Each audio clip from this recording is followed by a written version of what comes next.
Well, it seems every time I try to record something that has validity and go deep as I like to go, this all of a sudden, which PayPal, y'all already know I'm aware, but all of a sudden, something went wrong. I wonder if that happened to any of you out there.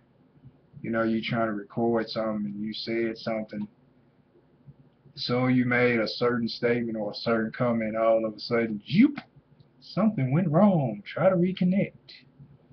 You're like, this is real odd that all my videos I've made, all of a sudden something went wrong when you say certain things or certain comments. But yet all these so-called modifications and improvements on this channel, and yet it still has glitches after when a person make a certain comment. Don't add up. See, all wisdom and knowledge comes from God, and I know there's a lot of people out there, atheists and agnostics and all that, and who really don't believe in the higher power and Zeus and Santa Claus and other characters that portray the higher power to be. But as I have proved several times, you cannot stop the prophecy, regardless if being spoken on here or spoken outside of here, which that's why I recorded in a while, because every time I'm inspired to speak the truth and go into detail and in depth, not coming off as what should I say, a narcissist, not coming off as a sadistic or a sadist or a supremacist, but coming off as a true speaker to not provoke and start riots, but to more prevent it and enlighten the people as far as understanding that everything that takes place in this life is designed. And no matter how much technology or telecommunications, how much spyware, how many drones get shot out to try to prevent the inevitable or the inevitable, it won't stop anything. It might delay it, but it won't stop it. Because what's meant to happen is going to be meant to happen regardless of no matter how hard we try to suppress the issues and concerns that we have not only amongst ourselves, not only in everyday life, but with this country and with the world. So therefore, trying to hinder the truth from being told will only cause more hatred, more rebellion, and more riots. And that's why violence is happening all over the globe, and a lot of distrust has been aimed towards the governments in different countries of the world, because the people have faith and put trust in their governments, and they saw scams and deceit. So of course causing an uproar and riots. So it's not the person telling the truth that promotes riots and uproars. It's the person telling lies that promotes riots and uproars. That's what's causing the people to snap.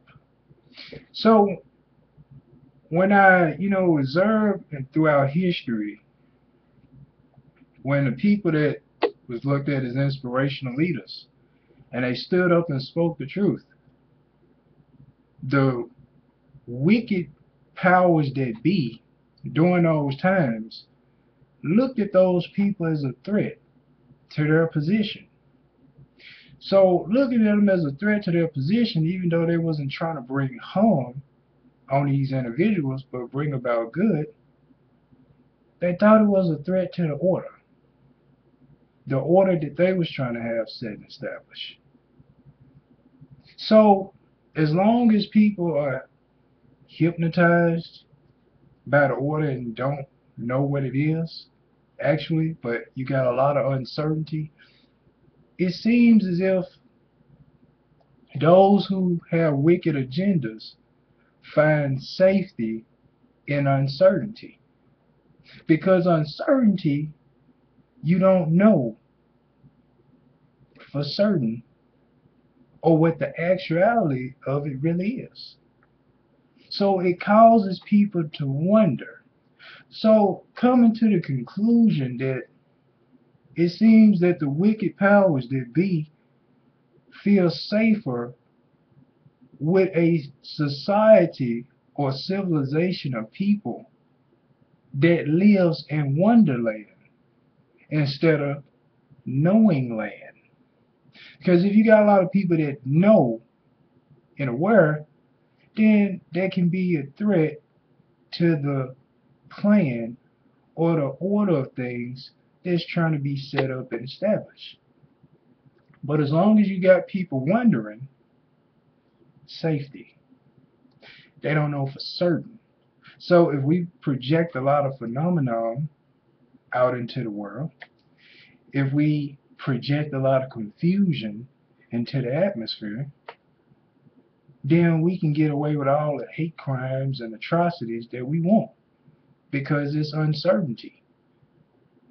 They don't know who it's coming from, where it's coming from. But when you got a certain individual who steps up out of the people who are in darkness, one who has light, and try to illuminate the minds of those who are in the fog, or bring light to those whose vision is in the fog, to help them to see better.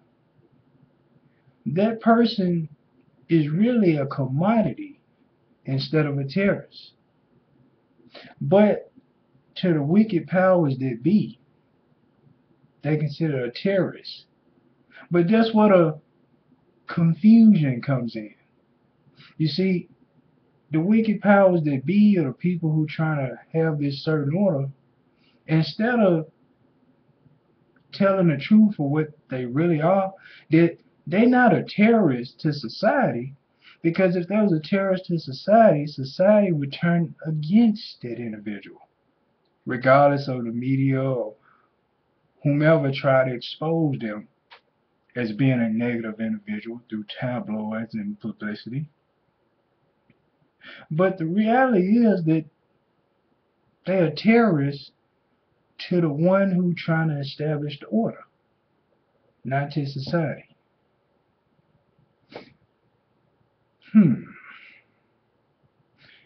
Which goes back to what I was saying about Django.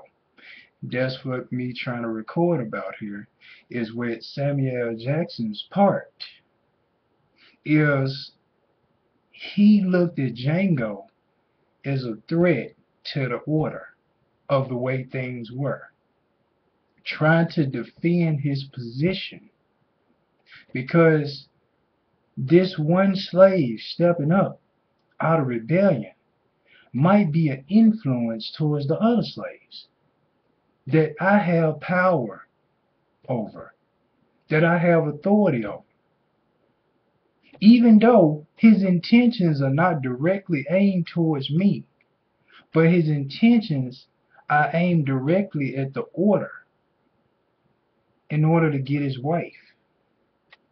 So if one individual threatens the order, he threatens us all that's a part of the order.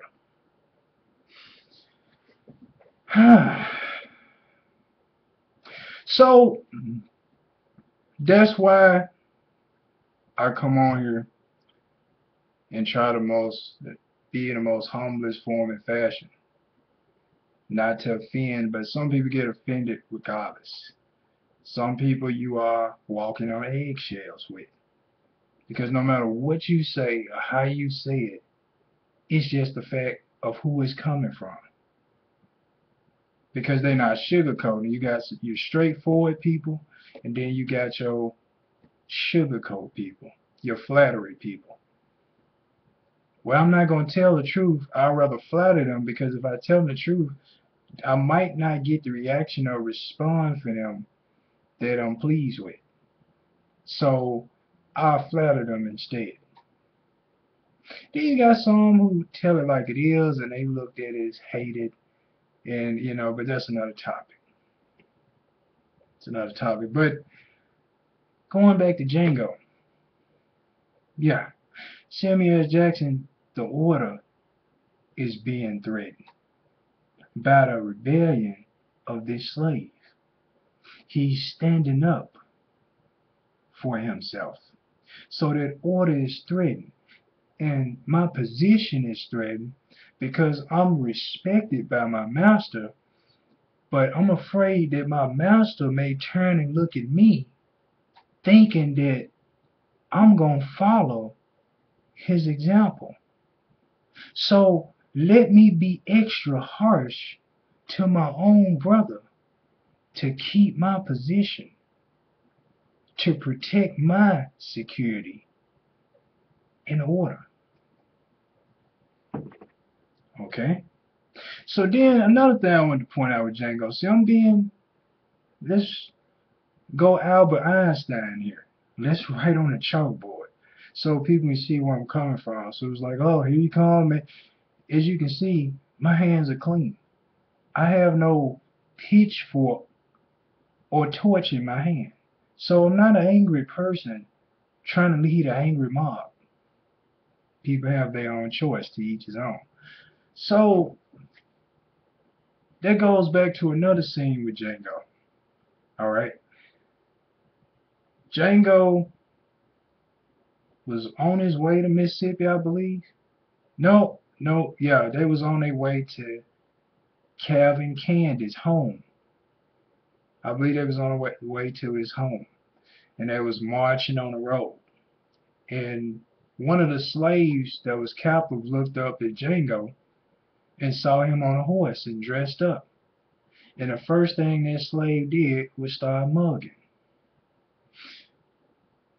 Doesn't it happen today within our race, within the black race, and not just the black race, but since it was sort of aimed towards the black race, doesn't it still happen today? Now this slave looks up, don't know his struggle, don't know why he in the position he in, don't know how he possessed the horse, don't know nothing about his background.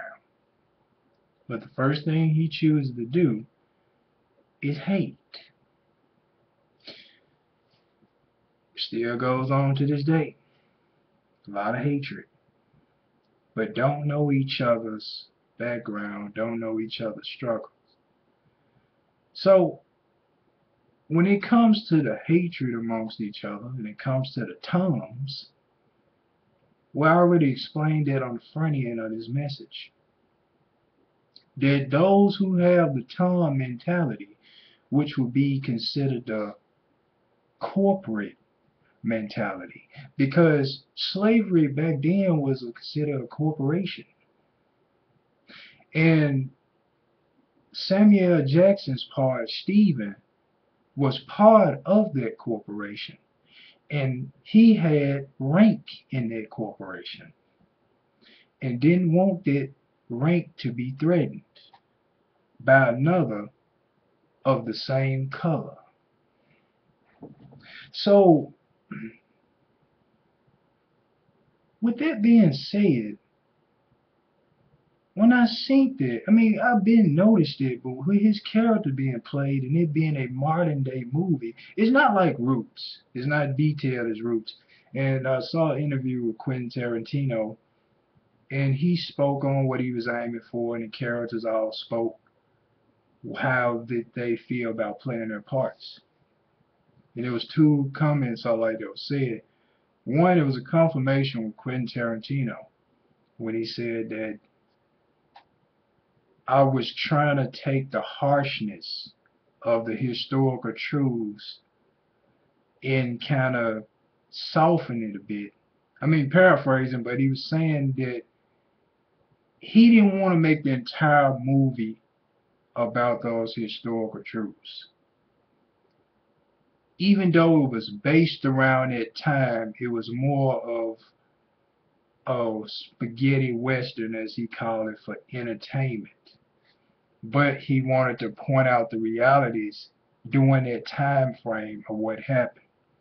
So one trying to send out a message to promote a race war or to promote hatred, but create a movie that symbolized the black hero during the time of slavery that was trying to fight against the order of things to be with the one he loved, but not trying to be a black revolutionary like Nat Turner, but taking on a role of Nat Turner to be a revolutionary for the love of his wife or for the saving of his wife.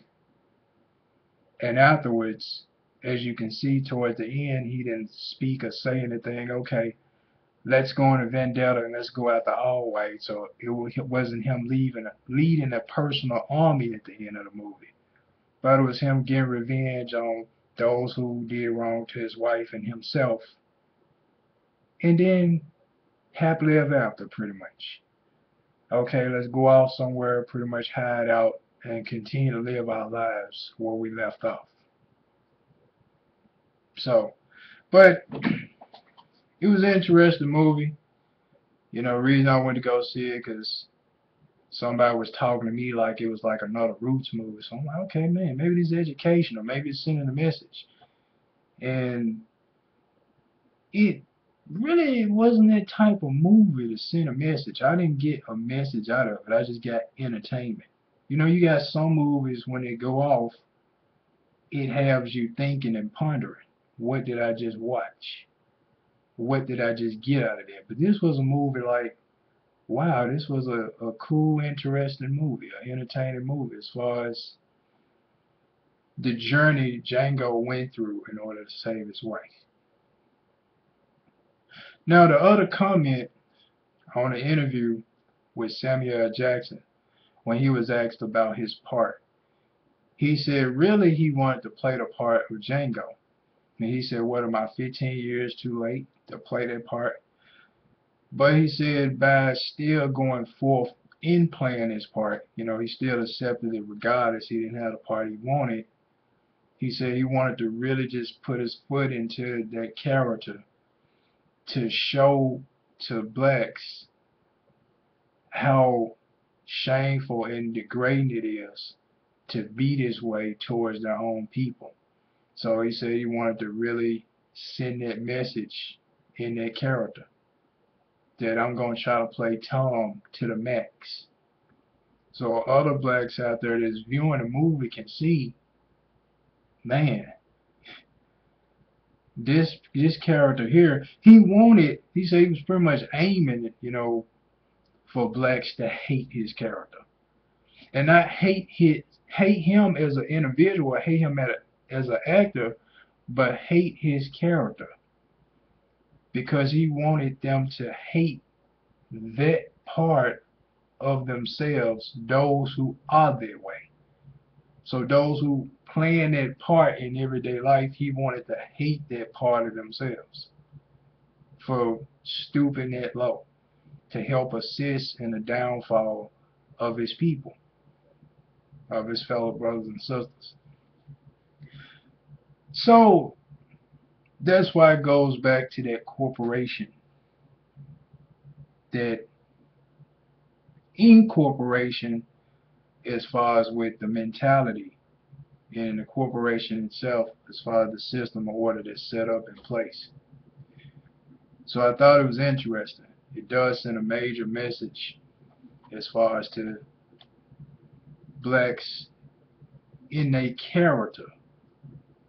And I think the one who sent the biggest message was Samuel L. Jackson's character, Stephen. All the other stuff, it was like, okay, historical, but Stephen to me was like, this guy here is not ancient. This is still a modern day character that's still active throughout society in the black culture. Still a modern day character. So I think the majority of the hatred or the gritting the teeth in the movie Was not it Leonardo DiCaprio part? Was not it the Tennessee guy, Big Daddy, one in his part? But I think the most grit in the teeth from blacks was in Steven, Samuel Jackson's character. It's like you, little, how you gonna do that? But they all played their parts well. They all played their parts well. So overall, but I say I ain't come on here to bash. I mean, people doing it on their own. Bashing taking place and hatred and this, feeding off itself. I try to promote positive into the atmosphere instead of negative. So coming over here and, you know, barking at the screen or barking at my webcam, I mean, that's not going to do anything. It's going to make matters worse. That's why I try to come humble and civilized. It's like, hey, let's talk about this or discuss this without any offense. I mean, the truth has been put in place. What happened and happened is no way to rewind and go back in time to change it. Can't create a time machine, go back and fix it. But let's not be afraid to discuss it without any offense. And I actually talked with quite a few whites that was honest how they felt about slavery and about blacks today. And I was enjoying others like, and I'm like, ho, ho, ho. Other blacks trying to get upset. And I'm like, no, this is good. This is good that they've been letting it out how they feel so we can talk about it civilized. That's that person's perspective. That's their opinion.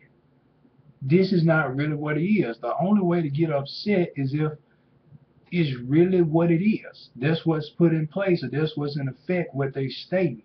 But if that's not fully in effect, or that's not current in its past, how you get upset about it? So when I see that people try to be evasive on discussing it, that lets me know that there's a lot of immature people in this nation. They're not as mature as they think they are, to where you can't discuss a specific topic without getting offended. That's why, take turns. Take notes. It's like the primaries. When Hillary and Obama was going at it, it was one particular primary, or I think they was doing a Q&A where they had notepads in their hand. And what the other candidate said that the other one didn't like, they write it down. Write it down.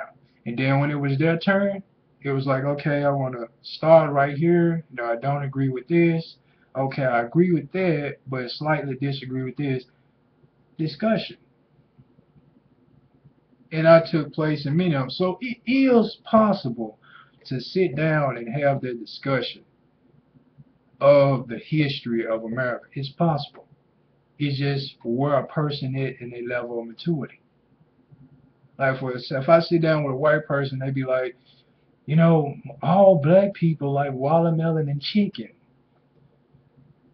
And I'll be like, come on now. What perspective are you coming from? Are you coming from stereotyping? Are you coming from statistics? Are you coming from television shows? What are you coming from? And when you know where a person comes from in their opinions, then you know how to trigger exactly where to get understanding with this person. How to share understanding. So it all depends on a perspective. Where is a person coming from when they make comments, when they make statements? Are they coming from how they grew up, the way they was taught? Are they coming from rumors that they heard? What perspective are they coming from?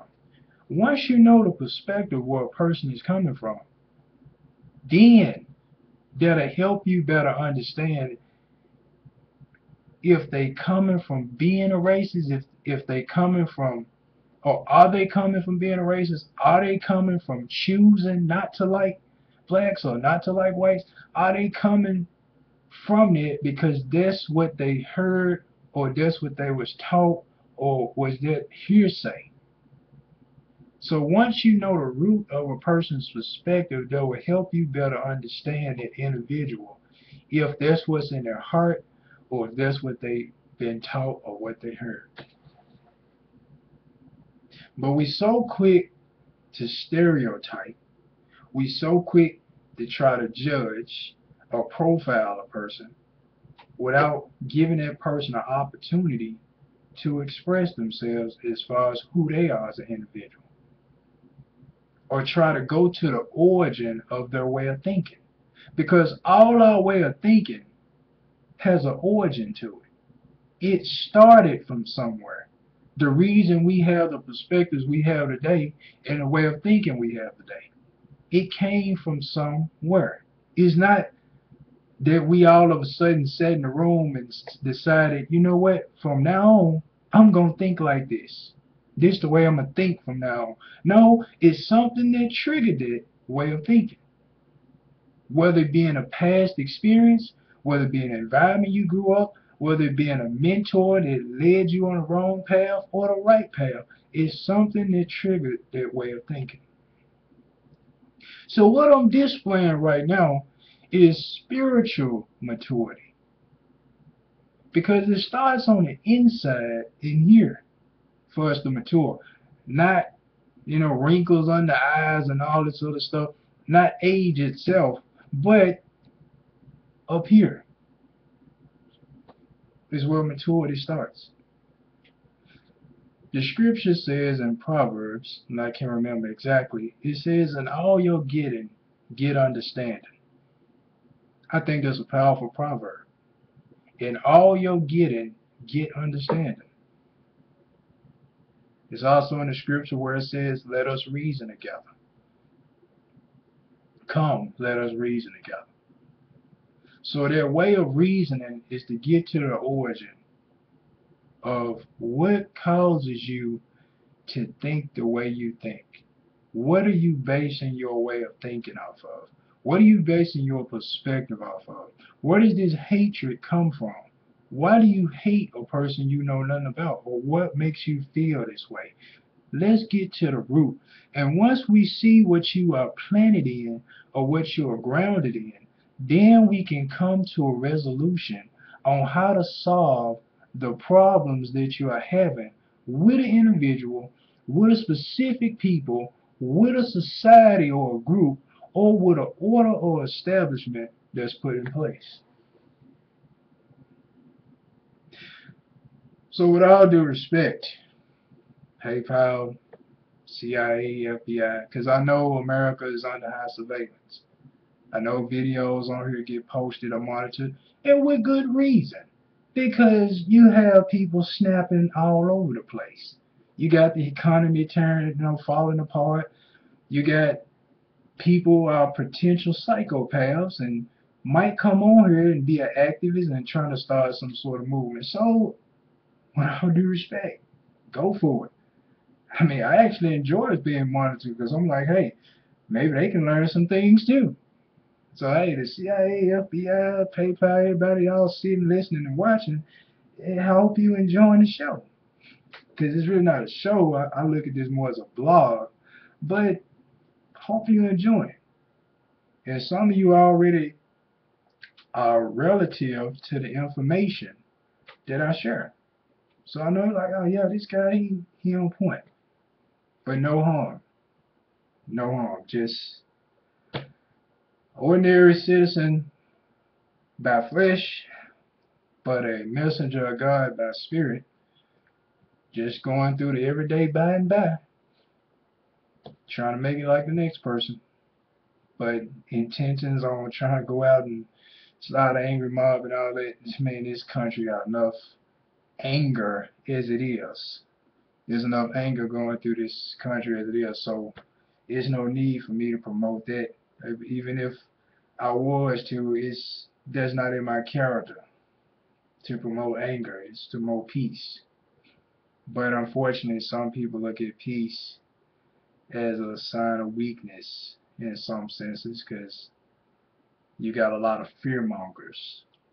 So by people having a fear monger mentality, Like, forget peace. Stick an AK-47 to his forehead, and that's how you get him to cooperate. But that's those sort of people. But anywho, as always, I try to enlighten, try to bring understanding, and I mainly want to post the video since it's been a while, comment a little bit on Django and on some other topics. So I'm glad that Quentin Tarantino brought this movie out to not, try to provoke anger, but just to entertain, but to try to sugarcoat putting the truth out there that many in this country don't want to talk about in a way where you don't walk out, where a black person walks out ready to kill, or a white person walks out of fear. I wonder if they finna try to turn it. No, it's entertainment. Make it a Western instead of autobiography or a biography like Roots. So, but as always, hope everybody blessed by the messages I come on here with. And I just wanted to comment on it. And it's been a while, so I just thought I'd come on to do a recent update on something new other than the last video I posted, I believe was Connecticut. So, as always, like I said, enjoy life to the fullest. Don't let the calamities in this world distort you from having a good time or enjoying life. Things gonna happen regardless. It's not much control over it. The only thing we can control is whether we choose to smile or frown in the situation. Pretty much it. Everything else, our control is limited. It's limited. So, other than that, peace be on everybody, as always, and Christ for life.